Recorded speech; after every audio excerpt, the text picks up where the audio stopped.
They said the patients at New York Asylum died of fever, starvation, or their own madness. The records were neat, the signatures bold, the causes of death handwritten in precise copperplate.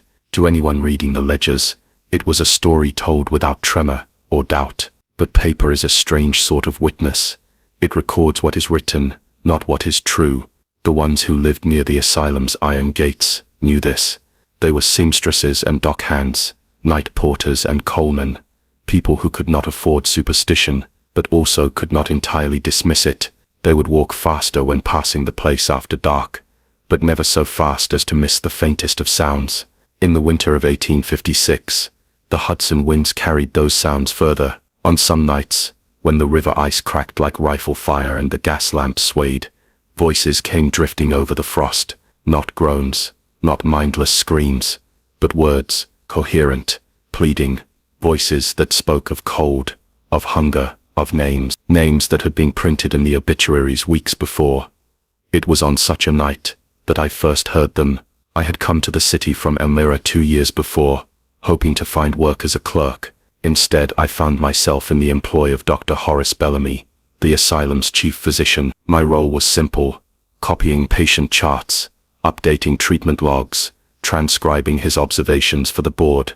A warm room, steady pay, and the comfort of believing my work kept order in a place that desperately needed it. The asylum itself was an immense structure of brick and stone, its facade washed in a permanent shadow no matter how the sun moved. The gates, 2 arched slabs of wrought iron crowned with pointed finials, were the kind that would outlast the hands that made them. The hinges groaned when they opened, but never when they closed, as though the building was eager to receive and reluctant to release.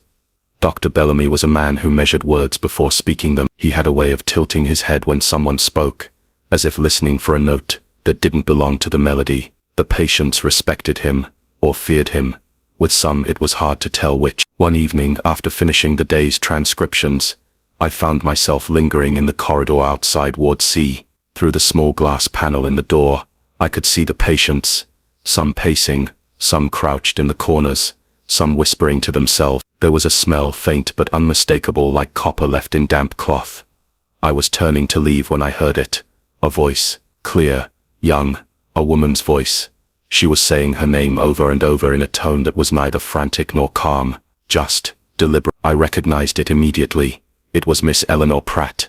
Her case had been my first assignment when I came to the asylum. I remembered her handwriting, graceful loops, tidy lines, but she had been buried 3 weeks ago. I had copied her death certificate myself. Bellamy, some instinct warned me not to. Instead, I began to linger near the gates after my shift, feigning the search for a dropped glove or a mislaid key. On 3 separate nights, I heard voices. Sometimes they murmured, sometimes they pleaded. One spoke in rapid French, another recited a psalm, another whispered something I could not understand, a string of syllables that seemed to bend and slip in the cold air. By the 4th night, I was certain the voices were not a trick of wind or mind. They were too measured, too human, and they came from the ground beyond the north wall, the same place where the asylum buried its dead. The burial ground was little more than a patch of earth, enclosed by low stone. No headstones, only wooden markers with numbers, not names. I had seen it once, on a warm day in summer, when the soil was soft and the grass high, but in winter it was a barren place, the ground frozen hard, the markers leaning like tired sentries. One night, I brought a lantern and slipped from the staff quarters. Snow covered the yard in a dull, unbroken sheet. When I reached the burial ground, the wind died entirely, as though I had stepped into another room. I crouched by the nearest marker, number 42. I knew it well. The chart for patient number 42 still sat in my ledger. A man named Samuel Fitz. Cause of death, typhus. Condition unresponsive at time of passing. Burial date, December 3. The snow at the base of the marker was slightly disturbed, not by boots, but from beneath. The lantern trembled in my hand, and then I heard it. Samuel's voice, calm, asking for water. I did not sleep that night. I watched the frost form on my window pane, each branch of ice a wordless accusation. By morning I knew I could not ignore it any longer. Yet, to whom could I speak? To the city constable who would laugh and blame winter's chill for clouding my senses, to the board, who would sooner dismiss me than allow a scandal to darken their accounts, or to Dr. Bellamy, whose steady gaze might shift from colleague to subject. I chose. Instead, I returned each night, lantern in hand, moving from marker to marker. Some nights there were no voices, some nights only one, but once, and I still feel my breath catch when I think of it, there were many, not in unison but overlapping, dozens of voices, all speaking at once. Names, prayers, fragments of memory, as if the earth itself were breathing, and each breath carried the weight of 100 unspent words. It was after that night that I began to see the changes in the living patient. They grew restless after sunset, their eyes darting toward the north wall. One woman pressed her ear to the floorboards until her skin bruised. A boy of 15, who had not spoken in months, began to repeat the same sentence whenever dusk fell. They haven't stopped. He would not say more. By mid-January, I noticed something stranger still. The patient rosters were thinning, not because they had been discharged, but because they had been marked as deceased. 2, sometimes 3 in a week. The official causes varied: fever, convulsions, sudden heart failure, but I had seen some of them walking the halls just the day before their supposed death. One evening, while I was gathering files in the records room, I found a ledger I did not recognize. It was smaller than the others, bound in cracked leather, its pages unlined. The handwriting was not Dr. Bellamy's. Each page held a single name, a date, and a short note, a phrase, a word, sometimes only a number. I turned to the most recent entry, Eleanor Pratt. The date matched her burial. The note beside it was not in English. It looked almost like Latin, but the words twisted in a way that made my eyes ache. As I stared at the ink, I thought I heard something beyond the walls, faint, like the first creak of ice before it breaks. That night, I did not go to the burial ground. I stayed in my quarters, trying to read by the dim lamplight, but around midnight, the air shifted. I cannot explain it, except to say that it felt as if the room had taken a breath. Then came the knock. Not at my door. From the floor beneath my bed, 3 slow, deliberate taps. I sat frozen until the knock stopped, but as I lay back, heart racing, I realized they had not stopped at all. They had simply moved further away, beneath the floorboards, toward the corridor, toward the north wall. By morning, I understood the truth, though I wished I had not. The voices at the gates were not an echo of the past. They were present, alive, in some way that defied the ledger, the earth, and the law. And the asylum. The asylum was not a place where the suffering ended. It was where it was sealed, beneath soil and snow, but never silence. I could tell you I made plans then to expose it, that I gathered proof, that I was brave, but the truth is, I hesitated. I waited for one more night, one more voice, one more sign that I was not losing my mind. And when it came, it was not the voice I expected. It spoke my name. Tell me, if the dead called to you, not in dreams but in your waking hours, and if they spoke as though they knew your face, your thoughts, your secrets, would you answer? The river was nearly black when I arrived in Albany, its surface shivering under the wan light of a late autumn sun. The carriage driver pointed with his whip before I saw it, a shape rising from the opposite bank like something that had been dredged from the bottom and set upon the earth. The New York Asylum. It loomed above the Hudson, every wall weathered to the color of wet ash. The windows were not windows in the common sense. They were slits, narrow and tall, set deep into the stone as though light were permitted inside only grudgingly. The chimneys exhaled a thin, pale smoke that clung to the building instead of rising, as if reluctant to leave. I had been to other institutions before, hospitals, orphanages, sanatoriums, but none that carried its own shadow in the day, none that seemed even from a distance to be listening. Dr. Elias Baines greeted me in the front hall. He was a tall man with hair that had once been black but now bore threads of white like frost in dark grass. His coat was immaculate, but his hands were bare, the nails short, the skin roughened in a way that suggested work, real work, not the sort done behind a desk. When he shook my hand, I noted the faint scent of something metallic, sharp and dry, that clung to him. "Mr. Hale," he said, voice measured, "you've come to write the truth. That is admirable." He spoke as if the truth were a specimen to be examined, not a thing to be lived. "I am told your reports are thorough. Here, thoroughness will serve you, and patience." He led me through the main corridor, past wards divided by iron-barred gates. The walls were lined with portraits, not of physicians, but of buildings, hospitals, workshops, mills, all places, I would later learn, where Baines had served before coming here. The patients I met that afternoon were, at first glance, unremarkable for such an institution, yet each held something in their gaze that courted me in ways I could not name. The first was a girl of perhaps 16, her hair cut close to the scalp. She did not speak, but in her lap lay a sheaf of paper covered in pencil drawings, intricate diagrams of machines I could not identify, wheels within wheels, tiny valves, odd angles that seemed to fold in on themselves. When I crouched to look, she pressed one sheet into my hand without meeting my eyes. On the margin,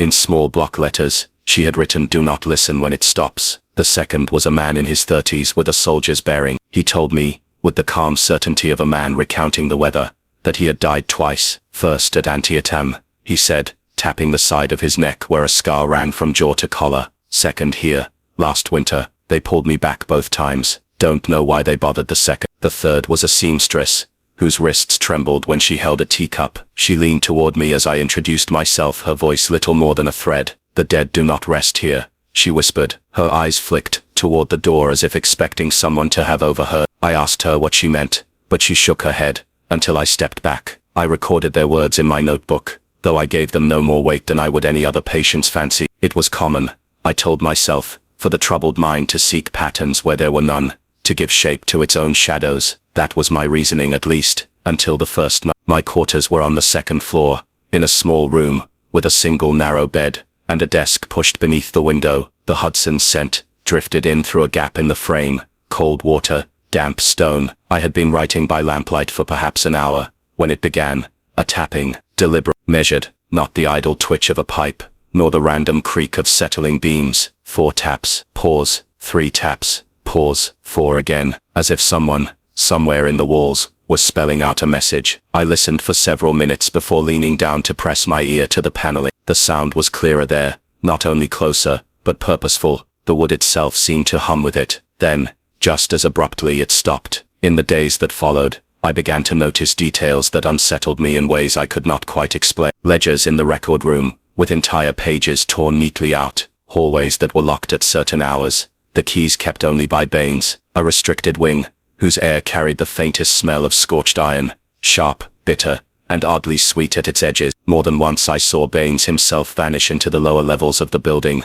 lantern in hand, returning hours later without explanation. His boots would leave damp marks in the hall, though the weather outside was dry. When I asked about the cellar, he smiled faintly as if I had mistaken something very important for something very simple. "Storage, Mr. Hale," he said. "One cannot care for the living without making space for the past." It was the seamstress who made me begin to doubt my own disbelief. I passed her in the corridor one evening, and without preamble she said, "He knows your name now." When I stopped to ask who, she only looked toward the floor. Her lips moved once more, but the word was too soft to hear. That night, the tapping returned. Same pattern. 4, pause, 3, pause, 4. But in the final pause, there came another sound, so faint I might have missed it had I not been holding my breath. A whisper, 2 syllables, my name. The next morning, under the pretense of seeking architectural details for my article, I asked an orderly to show me the basement. He refused outright, his face blanching even as he tried to mask it with formality. "That area is off limits without the doctor's presence, sir, even for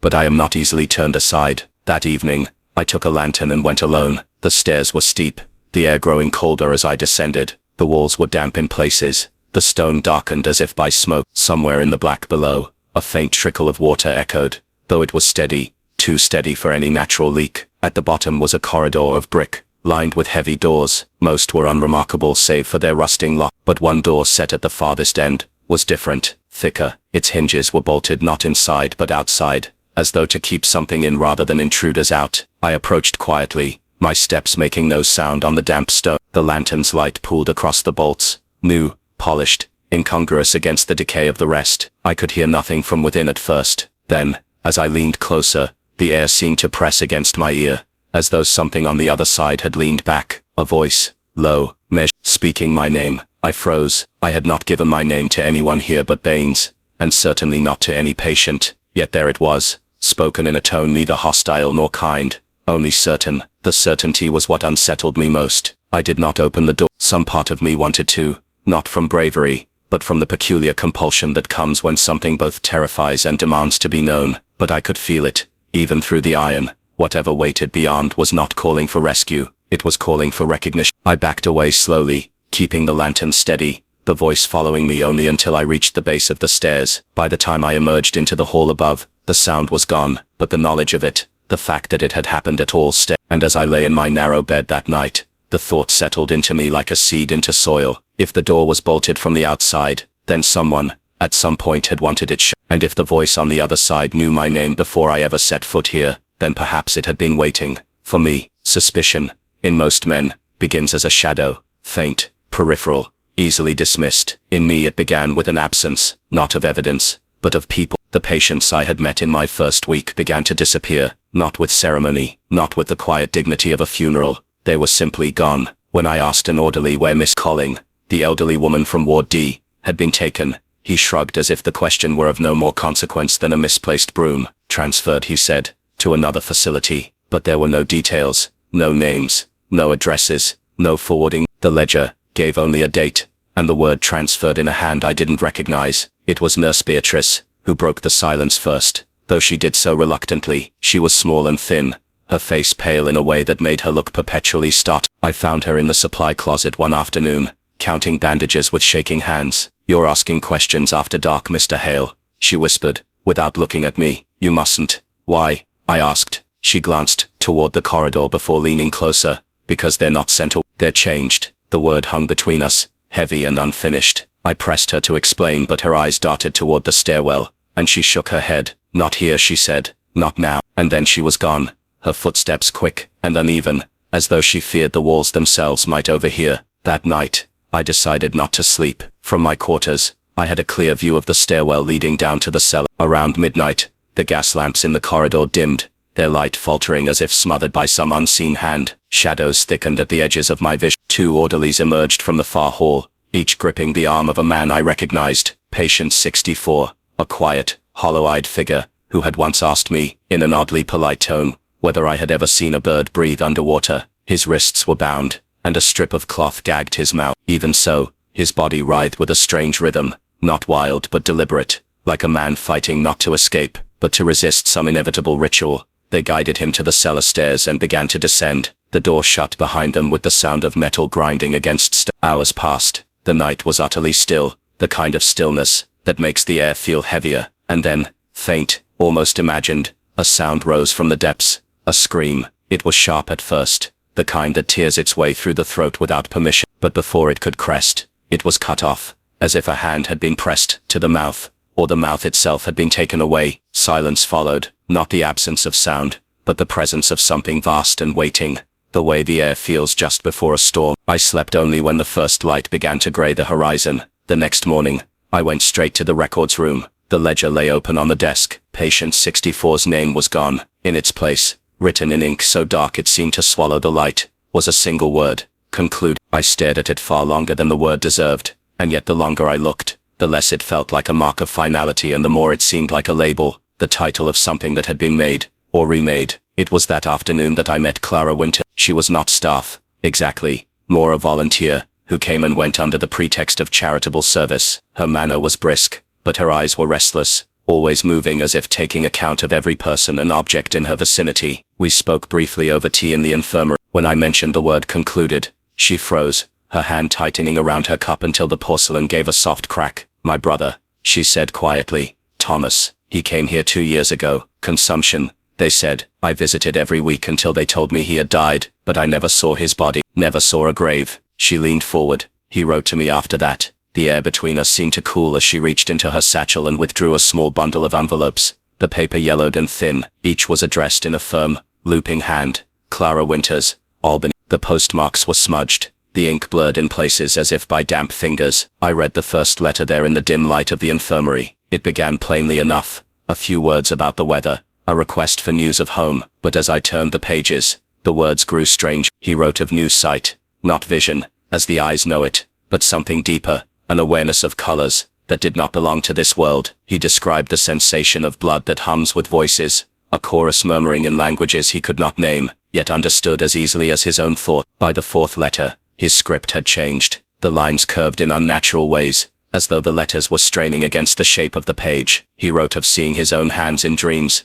but they were not his. Longer, paler, the veins running with a faint glow. The final letter contained only one sentence: "He is making us into something else." Clara's face was unreadable as I handed the letters back. "I think my brother was one of Baines's special cases," she said. "I think he never left these grounds." The words settled into me like I thought of the bolted door in the cellar, the voice that had called my name, The ledger's word concluded, and I began to understand that Baines's work was not merely medical. The man was not curing, he was constructing. Over the following days, the atmosphere of the asylum seemed to press more heavily upon me. The corridors felt narrower, the ceilings lower, as though the building were bending toward me. I began to imagine in certain silences that I could hear faint movements behind the walls, not rodents but something heavier, more deliberate. More than once, I caught myself pausing mid-step, convinced that someone had spoken my name from just behind my shoulder. When I turned, there was only the stillness of the air, thick with the faint smell of scorched iron. Sleep became a negotiation. The tapping would begin shortly after midnight, now with irregular pauses, as if the one sending the message were impatient. Sometimes between the taps, I thought I heard that same whisper from the cellar, the voice that knew me without introduction. Elias Baines stood near the old fountain, his posture easy, his head inclined toward another figure. At first, I thought it was merely a patient, but then the light shifted, a pale stroke of sun breaking the horizon, and the figure's skin caught it in a way no human skin It shimmered, not with sweat or damp, but with a faint, shifting iridescence, like oil on water. The movement was subtle, but wrong, the colors sliding beneath the surface, as if something inside were watching the light and answering it. Baines leaned closer, speaking softly, his words lost in the wind. The figure inclined its head, and for the briefest moment I saw its face. The eyes were clear, almost glass-like, and the mouth did not move. I stepped back from the window before they could look up, but the image clung to me, and after image burned into thought. Whatever Baines was making, it was not meant to leave this place as it entered. And if Clara was right, the dead did not rest here because they had not been permitted to die at all. It was not one discovery but many, that began to outline the true shape of Baines's obsession. The pieces came to me in fragments, a half-read note, a glimpse of a diagram, a line muttered to himself when he thought no one was near. Each was harmless enough alone, but together they formed something monstrous. The name he gave it was Soul Permanent. It sounded at first like the vanity of an aging doctor, wishing to outlive his own body, but Baines's vision was larger, or fouler. He wrote of consciousness, as if it were a mineral that could be mined, refined, and recast into a new form. The body, he said, was only a vessel, and like all vessels, it could be emptied and filled again. I learned this through theft. It shames me to admit it, though my conscience whispers it was necessity. One night, I found the key to his office in the coat he had left draped over the library chair. It was still warm from his body. The door opened without a groan, as though the hinges feared to speak. His desk was ordered with surgical precision, yet beneath the top drawer I found a false bottom, the wood cunningly cut. Inside, a stack of journals bound in black leather,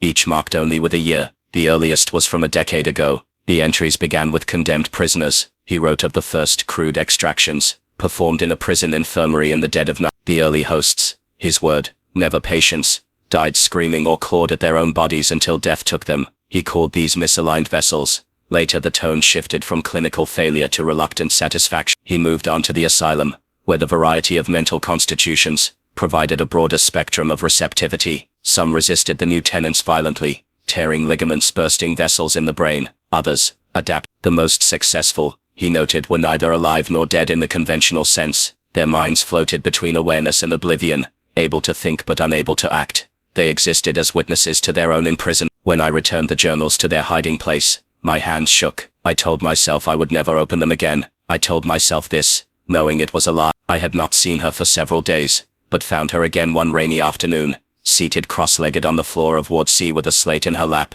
She was drawing, thin white lines curling and intersecting in intricate shapes. At first, I thought they were fanciful. Then I recognized the geometry, perfect circles overlaid with spirals, segmented columns threaded by copper wires. I had seen them in Baines's diagram, not mere sketches, but detailed renderings of the devices he used to extract the seat of thought from one human, and transplant it into another. She had drawn every coil, every needle, every armature exactly as they appeared in his journals. Her chalk left a final curve on the slate, and she looked up at me with that same steady, unblinking gaze. I wanted to ask where she had seen these things, but something in her eyes warned me that she would not answer, and perhaps could not. Clara's decline began soon after. At first, it was only headaches. Then came the dreams, vivid, night after night, in which she wandered endless corridors lit by a sourceless flickering light. She woke each morning paler, the shadows under her eyes deepening like bruises. One evening, she told me she could hear Thomas's voice, not in dreams, in waking hours,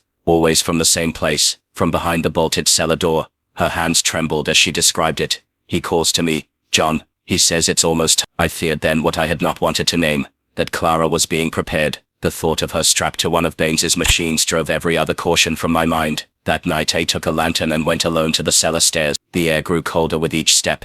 The stones slick beneath my boots. The light from the lantern seemed to struggle against the darkness, as though it were passing through something thicker than air. The tapping began before I reached the bottom. Soft, deliberate and close. Not the impatient staccato I had heard from my room, but slower, as if marking my approach. At the base of the stairs I found a narrow corridor lined with iron doors. Chains hung from hooks in the walls. The smell was not rot, but something acrid and metallic, like overheated. The tapping stopped. In the last cell a figure sat chained to the wall. Its head was bowed, its breathing shallow. When it looked up, the lantern trembled in my hand. The face was half my own. The other half was wrong. The skin stretched too tightly over the bone.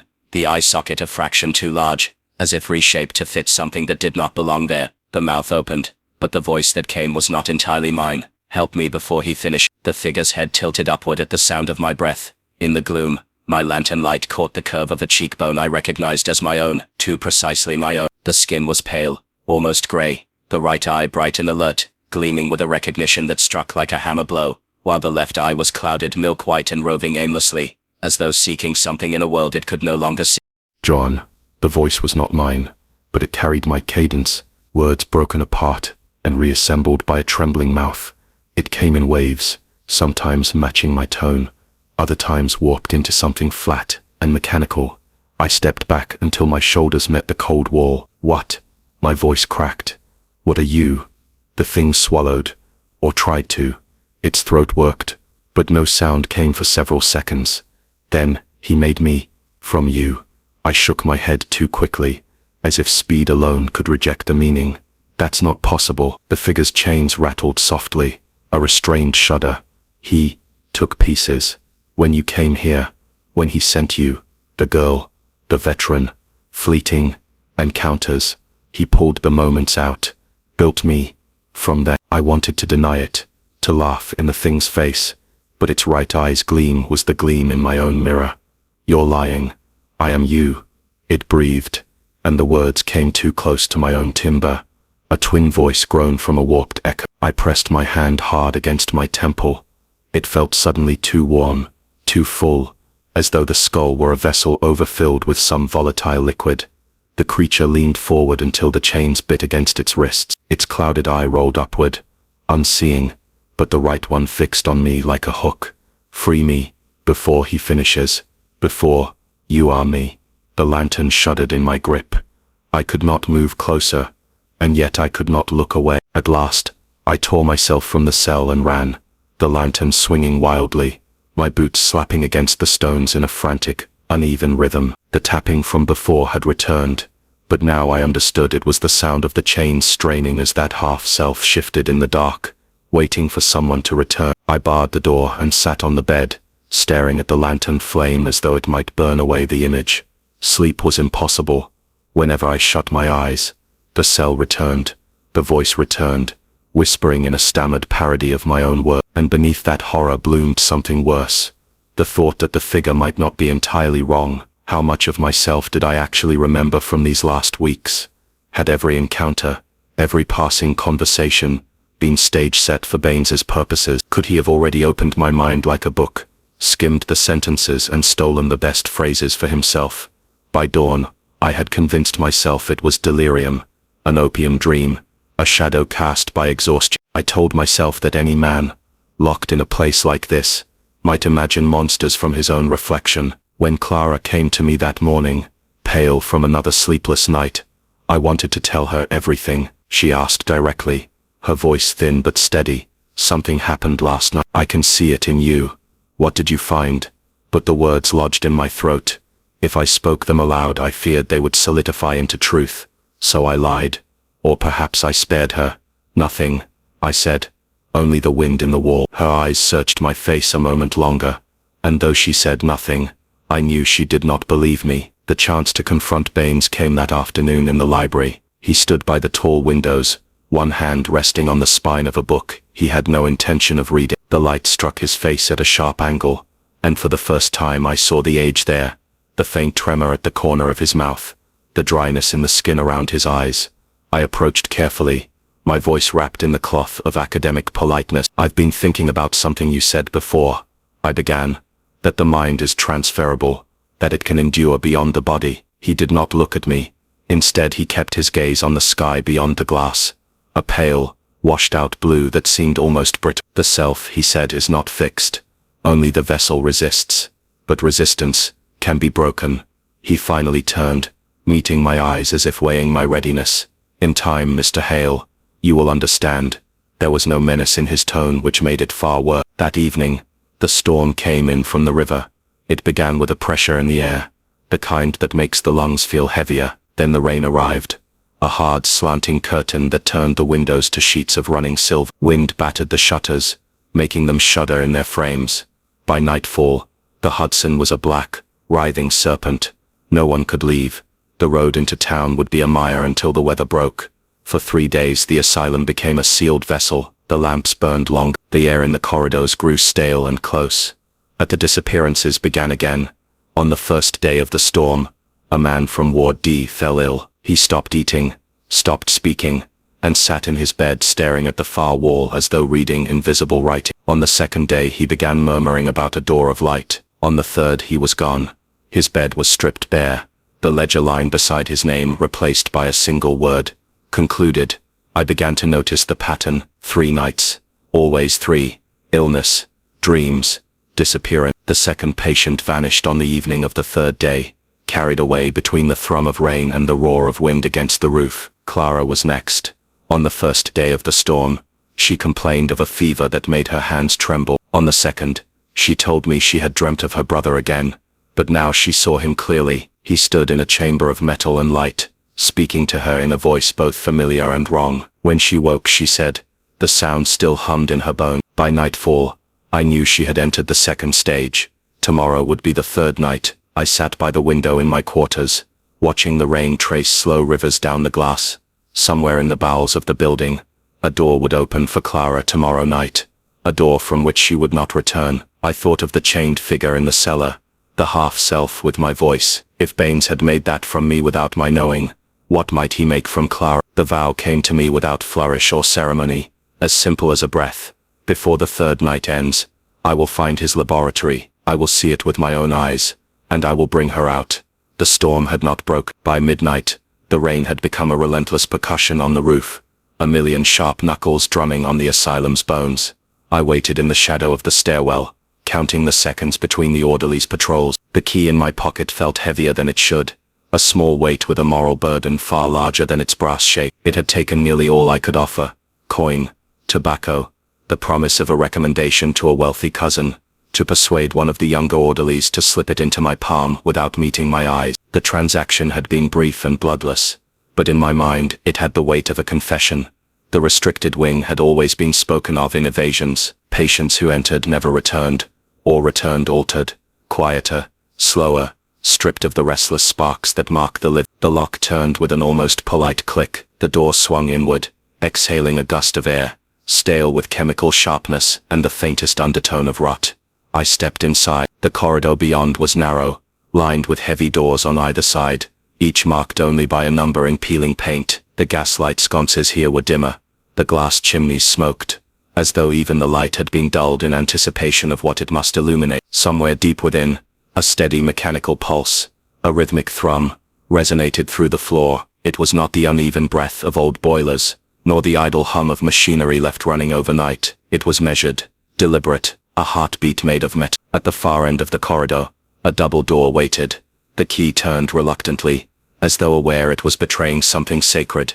When the door gave way, I entered a world that did not belong to this century. The laboratory was vast, its walls paneled not in plaster, but in polished brass, each surface reflecting warped images of the room's contents. Tables bore instruments whose purposes I could not name, scalpels so fine they seemed like silver threads, saws with teeth arranged in spirals, syringes long enough to pierce through to the heart from across the ribcage. Copper tubing snaked across the floor like dormant serpents, vanishing into the bellies of great machines, whose gears and flywheels turned with slow, deliberate certainty. Against the far wall stood tall glass vats, filled with a greenish light sick fluid. Shapes floated within, human shapes, suspended as if sleeping in some terrible dream. They drifted slightly with the subtle convection of the liquid, hair waving like seagrass, eyes closed, their skins bore a pallor like candle wax, their chests unmoving. I felt my own breath shorten, the laboratory air too dense with the mingling of steam, ozone and the faint sweetness of decay. The thrum I had felt in the corridor grew louder here, resolving into the steady pulse of a colossal apparatus. At the center of the room, it resembled a surgical chair, though no physician of earthly ethics would use such a device.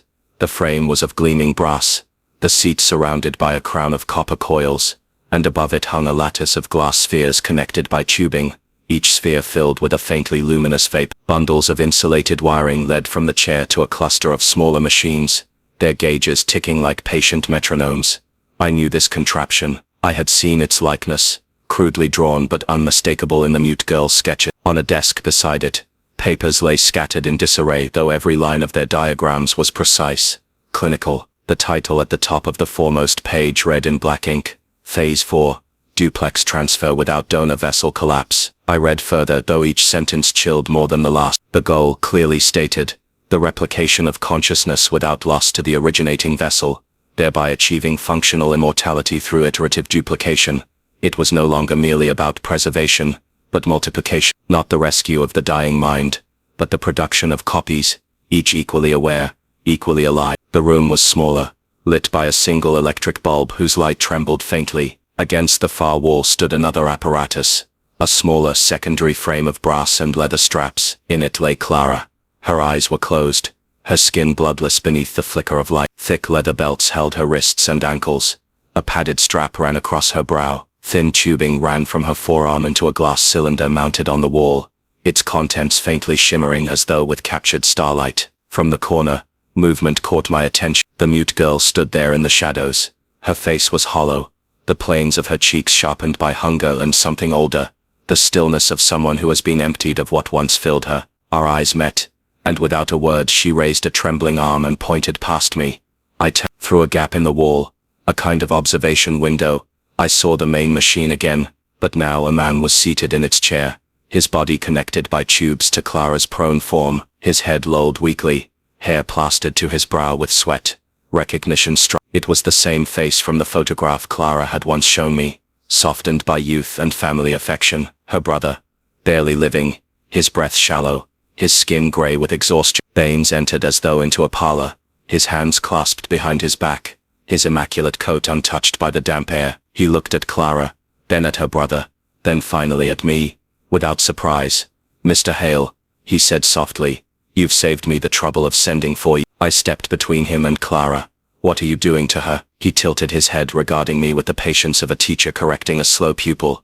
"Not to her, Mr. Hale, for her, for all of us." I said nothing, unwilling to give him the satisfaction of asking more. He moved to the desk, brushing aside a stack of papers to reveal a neat diagram of the apparatus, annotated in his sharp, spidery hand. "Death," he began, "is an affliction. We treat it as inevitability, but it is simply a disease we have yet to cure, a failure of the vessel, nothing more." He gestured toward Clara and her brother. "Here you see the next step. Until now my work has required the destruction of the donor vessel, the mind transferred, the shell discarded. Crude, yes, but necessary. Phase 4 will change. We will duplicate the self, leaving the original intact. No loss, no waste." I glanced toward Clara's still form, the rise and fall of her chest so shallow it was barely visible. "This is horror, not salvation." He smiled faintly as though I had made a joke. "History will not agree with you. When you live to see centuries pass, when those you love never fade, you will understand." Its glass spheres began to glow more brightly, the vapor within churning like storm clouds. Copper coils shone with the reflection of the growing light. Clara's brother gave a faint gasp, his head twitching as though from a bad dream. In the smaller apparatus, Clara's fingers jerked against the straps. The mute girl in the corner had not moved, her gaze fixed on the machinery. There was no fear in her eyes, only resignation, as though she had already seen this too many times to react. Baines reached for a lever beside the main machine. "You are about to witness the first true step toward eternity, Mr. Hale. Consider yourself fortunate."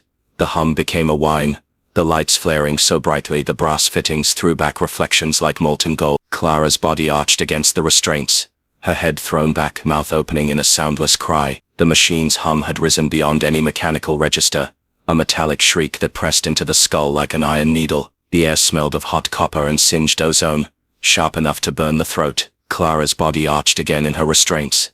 Every muscle pulled taut as wide. Across from her, in the primary apparatus, her brother writhed, his eyes rolling back, veins standing out in dark relief against his neck. Baines stood between them, his gaze fixed on the glowing gauges, as though he were conducting a symphony invisible to the rest of. The mute girl had pressed herself into the farthest shadow, arms wrapped tightly around her narrow frame. Then it happened. A thin ring of black spread from the pupil outward, swallowing the iris, until there was no white left, only two pits, glossy and depthless. He convulsed once, twice, and then went utterly still. The straps that bound him creaked under the sudden slackness of his lip. Across from him, Clara's head jerked violently, her eyes flying open. For a moment they looked like her own, bright with pain and confusion.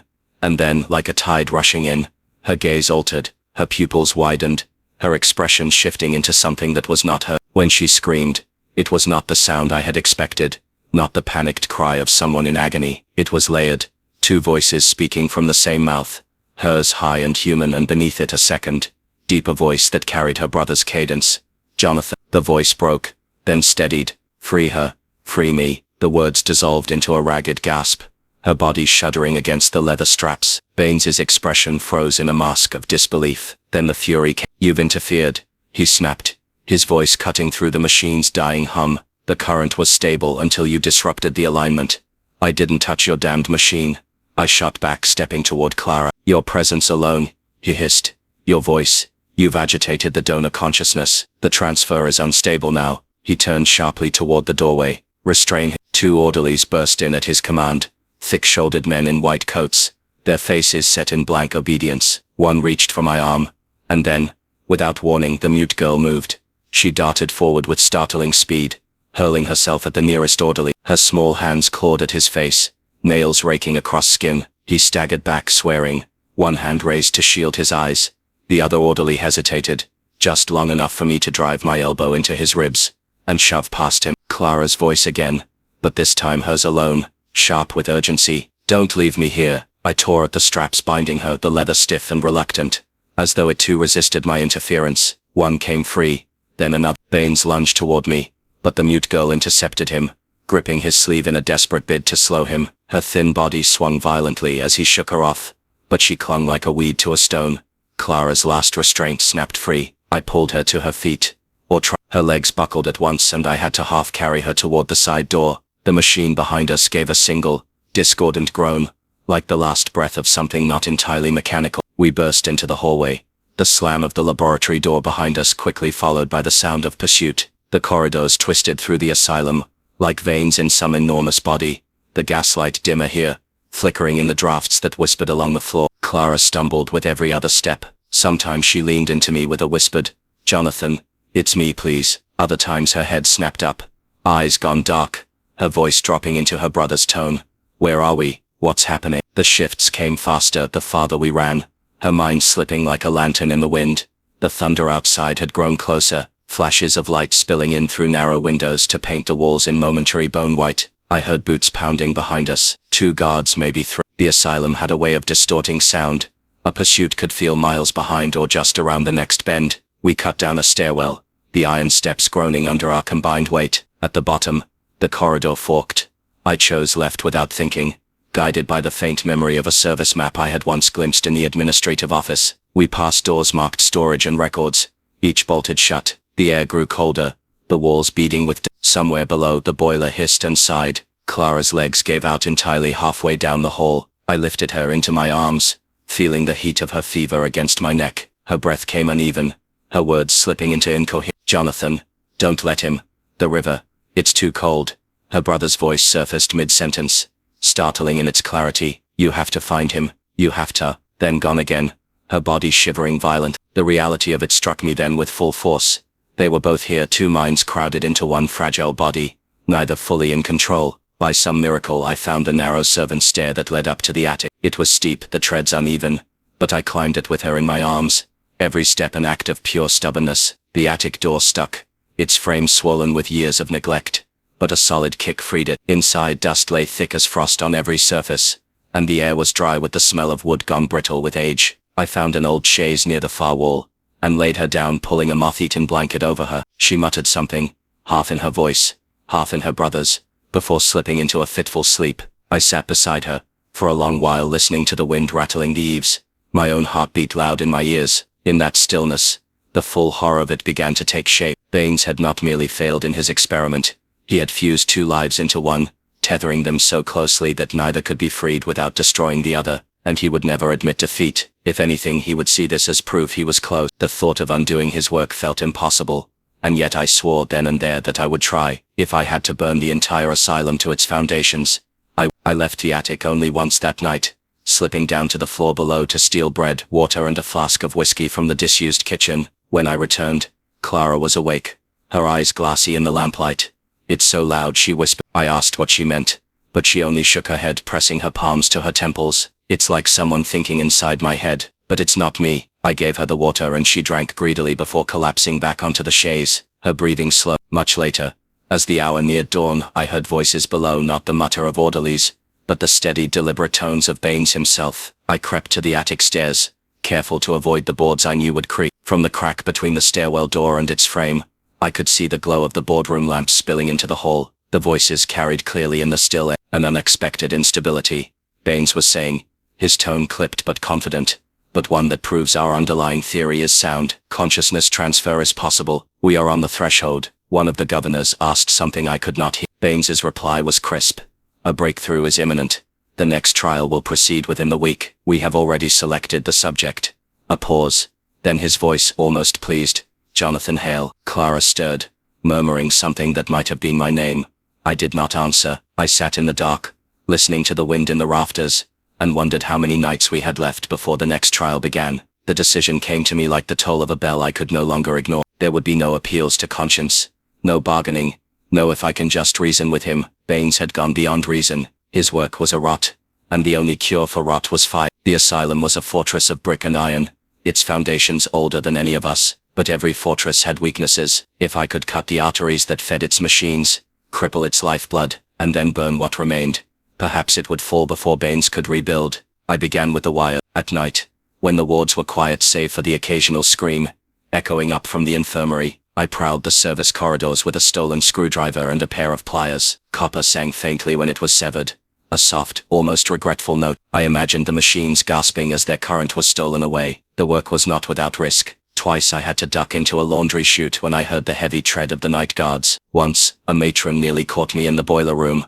My hands blackened with soot as I loosened valves and cracked pressure seals. I told myself I was doing it for Clara, but in truth, there was a darker satisfaction in knowing I was unmaking Baines's carefully tended kingdom, piece by piece. Clara, however, was slipping further into shadows I could not reach. Some nights she was herself, pale, fevered, but speaking to me in that soft, steady way she had before the experiment. Other nights, her brother's voice spoke from her mouth, his eyes looking out from her and then, once there was something else. It happened in the attic during a blizzard that rattled the rafters. Clara woke from a restless sleep, her breath pluming in the frigid air, and said in a voice that was not hers, nor her brother's, "He sees you when you sleep." I felt my blood run cold. Who does? But her expression changed, confusion knitting her brow. "If I die," she whispered, "he dies with me. You understand? My brother's in here. You'll kill him too. And if I do—" She hesitated, then almost reluctantly, "Then whatever else is in here will have time to grow." She would say no more. The mute girl returned the following evening, as silently as she had vanished. She appeared in the attic doorway without warning, her eyes fixed on mine, and held out a set of tarnished keys. When I asked her what they opened, she only turned and gestured for me to follow. We descended through half-forgotten service stairs, past the echo of dripping water and the distant groan of the building's old bones. At last we reached a door I had never seen before, iron-banded, its keyhole rusted with neglect. The key turned with a reluctant squeal. The air that met us was colder than the winter night above. The cellar stretched before us like the nave of a ruined church, lined with a row of iron cages. Inside them were the remnants of what had once been people. Some lay curled in the straw, limbs shrunken to others sat upright, their spines warped, their skin mottled with strange discolorations, and some moved with the jerky, unnatural rhythm of puppets, whose strings were pulled by many hands at once. Their eyes tracked me as I walked past. One figure, gaunt and shivering, pressed himself against the bars. His lips cracked as they parted, and when he spoke, his voice was both familiar and impossible. Jonathan, I froze. I remember the river. He went on. You fell in. The current took you on. You thought you'd die, but your father pulled you out. You were wearing the red scarf. The memory was mine alone. I had never spoken it aloud, how I began. But his face contorted. And a second voice, a woman's, poured out. Help us, please. Help us. I stumbled back, the cold of the stone floor biting through my shoes. The mute girl touched my arm, urging me away. I left the cellar with the stench of straw and iron in my nose, the sound of multiple voices tangled together chasing me up the stair. That night, lying in the attic's darkness, I understood that Baines's reach was far greater than I had guessed. The cages had not been an accident of cruelty. They were his archive, his failures kept alive for study. If I did not end his work, the whole world might one day resemble that cellar. I could wait no longer. The coldest night of winter fell without warning. The air was sharp enough to cut the lungs, the moon a pale coin frozen in the sky. I chose that night, with a stolen lantern and a tin of kerosene pilfered from the maintenance shed. I crept to the lower wings. The old wood there was dry, eager for flame. I poured the fuel in silent lines along the skirting boards, into the mouths of the laundry chutes, beneath the door frames of the unused wards. When I struck the match, the flare of light seemed too loud, too bright, as if it might summon the entire staff. But the fire took quickly, its first breath swelling into a greedy roar. By the time I returned to the attic for Clara, the smoke was already curling through the rafters. Shouts rose from below. Somewhere, a bell clanged. We slipped down the back stairwell, blending into the chaos, as patients poured from their rooms. Some fled barefoot into the snow, their hospital gowns snapping in the wind. Others stood perfectly still, heads tilted as if listening to something far away. One man began reciting scripture in a monotone. Another laughed without stopping, tears freezing on his cheeks. The snow turned grey as ash began to fall. We made for the north gate, where the path wound down to the river. The moonlight gleamed on the ice, turning the water into a vast sheet of glass. And there he was. Baines stood on the frozen bank, his overcoat buttoned neatly against the wind, hands clasped behind his back. The fire's glow lit the horizon behind him, yet his expression was calm, almost welcoming. Patients streamed past him, some running, others shambling, and he did not move to stop them. When he spoke, his voice was steady, untroubled. I wondered how long it would take you to try this. The river groaned beneath the ice, but Clara gripped my arm, her nails digging through my sleeve. I couldn't tell if it was her hand, her brother's, or whatever else, now shared her body. Baines took a step toward us, and the wind seemed to carry the faint hum of his machine across the frozen air. Shall we talk? He said, about what you've really set free tonight. The wind off the river carried the taste of smoke and ice, a bitter mingling that stung the back of my throat. The asylum burned behind us, its red gold light clawing upward into the black sky, yet Baines stood on the frozen bank, as though he were a man admiring a sunrise. His boots were planted squarely on the ice, the fire's reflection flickering across the lenses of his spectacles. He didn't look surprised to see me. If anything, there was a quiet satisfaction in the set of his mouth, as though I had finally stepped into a place he had been waiting for me to arrive. Jonathan, he said, voice smooth as glass, you've done what I could not, loosened the chains of this place. But freedom without purpose is just chaos. The firelight shimmered over Clara's pale face beside me, her eyes fluttered, and for an instant her brother's voice spoke from her lips. He's lying. Don't listen. Baines took a step forward, hands clasped behind his back. You stand at a threshold. On one side, the world you came from. On the other, the future. My work will birth it. You can be part of it. I tightened my grip on Clara's arm. I've seen your future, Baines. It rots in cages under your floor. He smiled faintly. Imperfection, early trials. Every great endeavor has them. But tonight, I am offering you the perfected form. But tonight, I am offering you the perfected form. He paused, his gaze shifting to Clara. She cannot endure this duality forever. You've seen the fractures. One mind clawing for dominance, while the other decays. And there is a third voice now, isn't there? Something neither of you understand. I said nothing. It will not be long before she collapses entirely. But I can end her suffering. Both of them, if you wish.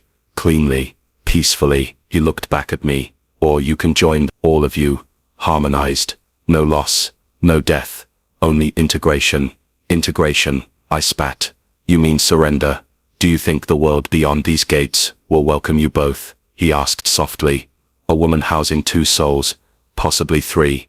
They will dissect her. They will dissect you.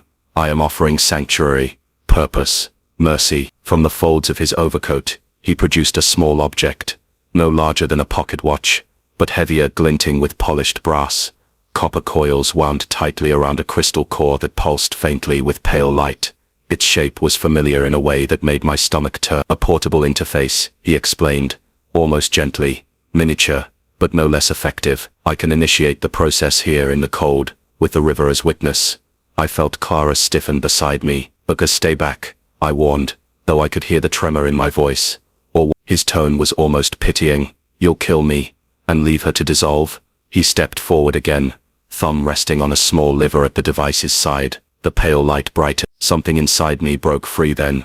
The quiet calculation, the waiting, all of it burned away by a surge of raw desperation. I lunged. The ice beneath my boots shrieked. As I drove into him, we collided hard, his shoulder slamming into my chest. My hands closed over his wrist, trying to twist the device away, but he moved with the certainty of a man who had rehearsed this moment 100 times. The lever clicked. Light erupted between us. Not the warm, chaotic light of fire, but a white so pure it seemed to strip away shadow itself. It wasn't heat that struck me, but something deeper, a vibration in my bones, a ringing in my skull, that was also a silence, as if all sound had been drawn out into the void. And then, splintering, it was as if my mind were a tree and a great invisible axe had struck it. Thoughts, memories, the quiet voice I thought of as myself, all of it fractured into 1,000 fragments that scattered outward like startled birds. I saw the river from above, frozen and black. I saw the cages in the cellar, each occupant speaking in a voice I knew, my own, Clara's, strangers. I saw my father's hands breaking the ice the winter he saved me, but when he pulled me from the water, the boy in his arms was not me. And threaded through it, all was a hum, the same pitch I had heard from Baines's machine in the laboratory. It was inside my teeth, my blood, my very thought. The world returned slowly, the sting of wind on my cheeks, the smell of smoke still heavy in the air, the muted roar of the asylum's collapse somewhere behind us. I was lying on my side in the snow, my hands were empty. Baines was gone, not a footprint remained where he had stood. Beside me, Clara lay motionless, save for the shallow rise and fall of her chest. Her skin was ice cold under my fingers, but she was breathing. I called her name. Her eyelids fluttered but did not open.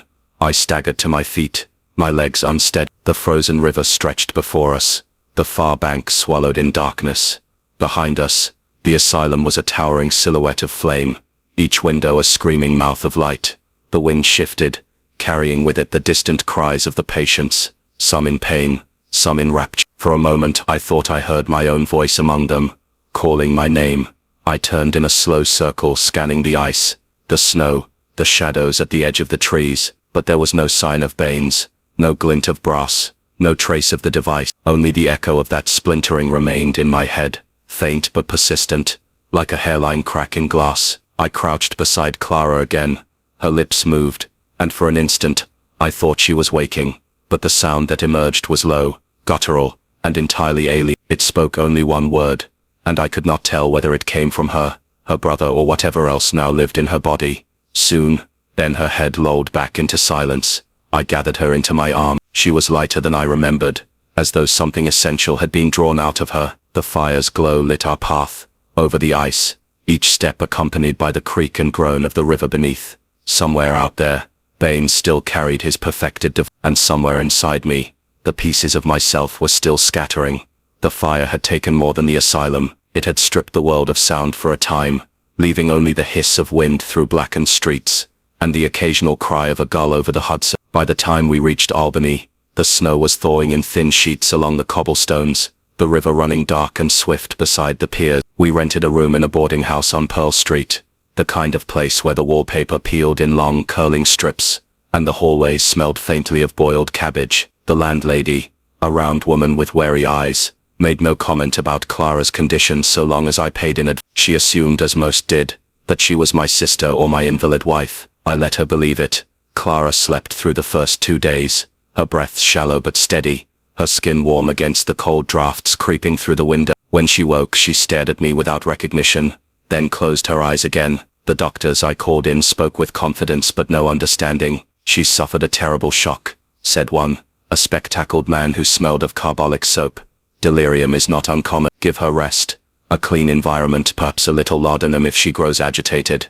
They all agreed on one point. Time would heal her, but I had seen the truth beneath their platitudes. This was no mere trauma. The voices I heard from her lips were not fevered ramblings. They had weight, cadence, a presence that belonged to neither dream nor madness. And at night, when the city settled into its creaking silence, I began to hear them in my own head. It started as a faint murmur, no louder than a moth brushing against glass.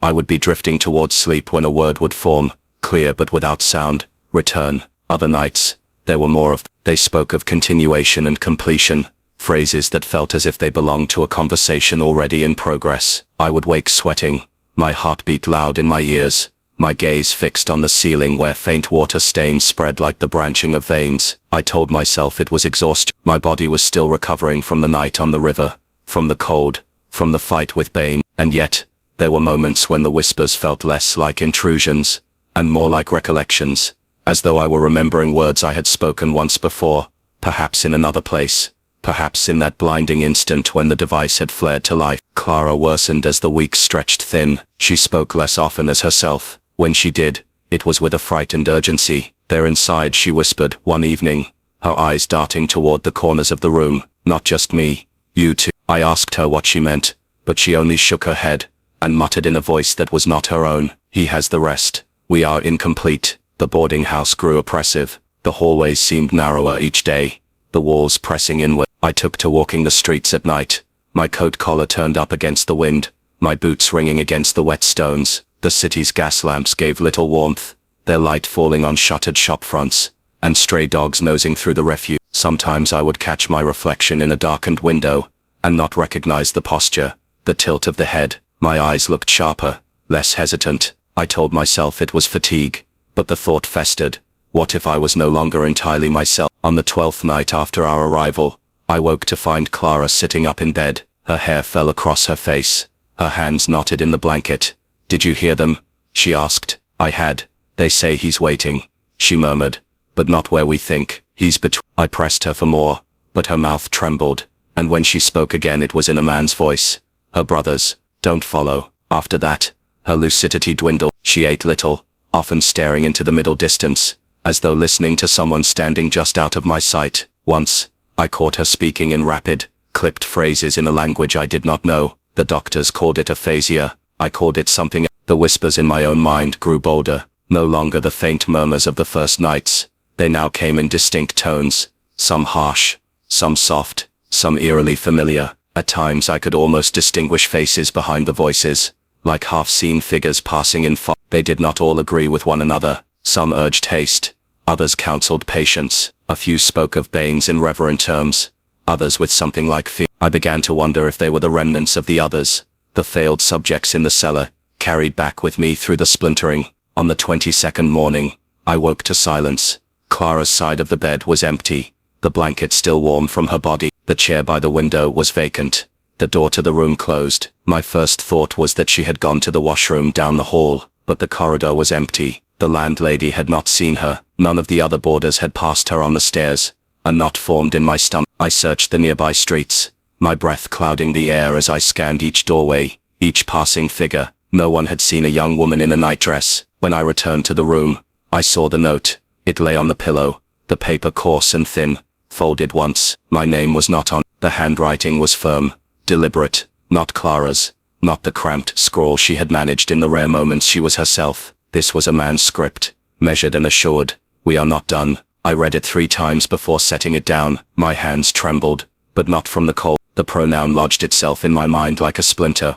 We, not I. The boarding house seemed to tilt slightly then, as though the floor had shifted underfoot. Outside, the wind carried with it the faintest echo of voices, not quite audible, not quite imagined. They were closer now, clearer. I knew then that Baines had not finished his work, not truly, and that somewhere, beyond Albany's streets and the frozen river, something was waiting for me to follow. But for the first time, I wasn't certain the decision would be mine to make. It was late March when I first heard the rumors. I had been living in a succession of rented rooms, moving often, never staying long enough for neighbors to know my name. My life had narrowed to the essentials, work when I could find it, food when I could afford it, and a persistent effort to keep my thoughts my own. But whispers have a way of finding their intended ears. The name was Dr. Elias Gray, though in every retelling, the man's description shifted only in details. Some said he was tall and clean-shaven, others that he bore a neatly trimmed beard, but always there was the same precision in the posture, the same pale eyes that seemed to measure the weight of every word you spoke. I didn't need more than that to know. They said his clinic was private,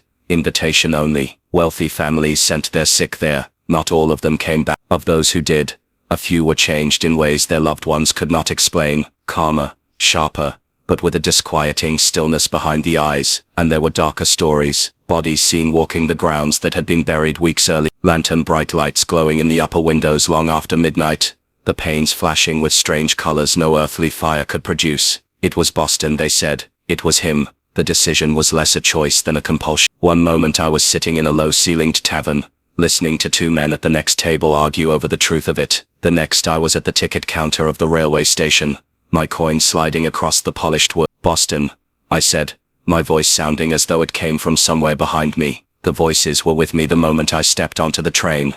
They had been my unwelcome companions since the night of the Asylum fire, a low, constant presence in the back of my mind. Sometimes they whispered in fragments, other times in whole sentences, their tones shifting as though several people spoke in turn. I had learned, over the months, to ignore them when I could, but on the train, they were louder. 2 cars ahead, empty seat by the window. I obeyed without thinking, passing rows of strangers, a woman in a green shawl reading a letter, a man in a bowler hat staring into his coffee, until I reached the exact seat described. When I sat down, a cold thrill ran through me. The countryside rolled past in long ribbons of bare trees and thawing fields. The snow was gone from most of the ground, leaving behind the damp, dark soil of early spring. Yet the air that seeped through the cracks in the window frame was knife-sharp, biting at my knuckles where they rested on the sill. The voices were not constant now, but when they spoke it was with precision. "In Boston, take the South Station exit, turn left toward Dewey Square." They gave me street names, times, and occasionally details I had no way of verifying. "The clinic's East Wing has no servants after midnight. The locks are brass, 2 tumblers, easy to break if you have the right tool." Hours passed. I tried to distract myself by watching the other passengers. A boy across the aisle traced circles in the frost on the window with his fingertip. A soldier in a worn greatcoat dozed against the seat, his cap tilted over his eye. 2 women played cards without speaking, their movements practiced, mechanical. Every so often, I would catch my own reflection in the glass. It did not comfort me. There was a set to my jaw, a faint curl at the corner of my mouth, that I did not remember putting. The train rocked, the wheels clattered, and between the rhythms I thought I could hear breathing, not mine. As evening fell, the lamps were lit, the compartment filled with the warm, slightly acrid scent of gaslight. Shadows swayed on the walls with the movement of the carriage. The voices began to speak more quickly now, overlapping. "He is close. He has been watching you. Do not falter when you see him. You will understand everything soon." I clenched my hands together in my lap, until my knuckles ached. My heart pounded in my chest, but the sensation was strangely muted, as though I were feeling it through cloth. For the first time, I wondered if the voices had ever truly been separate from me, or if they had been guiding me from the start. Somewhere past Worcester, the train slowed for a switch. In the dim light, I saw movement on the platform of the passing station. A tall figure in a dark coat, standing perfectly still, facing the train as we slid by. The lamplight caught his face for only an instant, but it was Baines. No, gray now, but the same pale eyes, the same unreadable calm. He did not move as we passed. He only watched. "He wanted you to see him," the voices said together, not in my ears, but in the place where thought meets certainty. I could not tell if the rest of the journey took minutes or hours. Time had grown thin, stretched, each moment bleeding into the next. My thoughts began to blur with the whispers, until I no longer knew which were mine. When the conductor called out Boston, my body rose before my mind caught up. The other passengers gathered their bags and coats, filing toward the exit. I followed them down the narrow aisle, my hand brushing the worn velvet backs of the seats. At the door the cold hit me like a slap. The city air was sharp with salt from the harbor, and the faint, sour tang of coal smoke. Snow clung in gray ridges along the edges of the platform. I stepped down onto the boards. My boots thudded once, twice, the sound loud in the sudden stillness of my head. And then, "Welcome back, Jonathan." The voice was inside me, warm and close, as intimate as breath against my ear. "We've been waiting." I stood there for a long moment, the other passengers flowing around me like water around a somewhere in the city. A man who called himself Elias Gray was expecting me. Whether I went to him willingly or not no longer felt like the question. The real question was whether I had been going to him all along.